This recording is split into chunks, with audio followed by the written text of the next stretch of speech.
Good afternoon to all our viewers and welcome to the program 3 Minutes. The topic of discussion today will be what the rationale behind carbon taxes and the impact on the airline industry. Taxes are generally seen as a burden among individuals and a benefit to the government. But what exactly is it?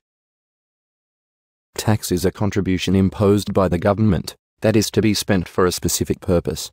This could be anything from roadworks to community centers. The government introduced the carbon tax on the 1st of July 2012. For them, this tax, in simple terms, is a tax on energy sources, which release carbon dioxide into the atmosphere. Economists are in favor of this form of taxation, as industries are paying for the bad, such as pollution, rather than the good, such as income. For the government, the carbon tax is in its place to encourage industries and general public to gear toward environmentally friendly alternatives. Industries will be more in favor of developing carbon-reducing measures, as to lower their cost of carbon tax. Through taxing fuels according to their carbon content, it will infuse incentives, such as renewable energy and other conservative-based behavior. But who will be directly affected by the carbon tax? The airline industry has been greatly affected due to this new taxing scheme.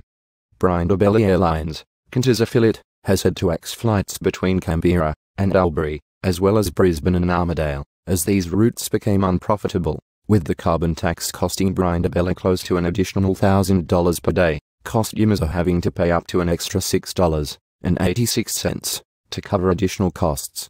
And carbon tax will cost both Qantas and Jetstar a total of around $115 million.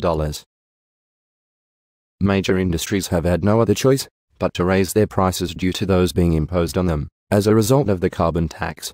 The general public have found themselves compensating for the rising costs these industries now have to deal with, better known as externalities. An externality can either be positive or negative, and is basically the consequence of an economic activity experienced by unrelated third parties. In this case, carbon tax has imposed a negative externality on the general public, who are now left to pay more for their flights, due to the rising costs for airlines, because of the carbon tax created by the government.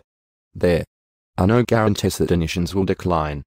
They are, however, a revenue source that could result in other taxes being reduced or redirected to those most affected. Carbon tax is said to be economically efficient, transparent, and cost predictable. However, the airline industries have been stripped of their employment. Until the next segment, we thank you and good afternoon.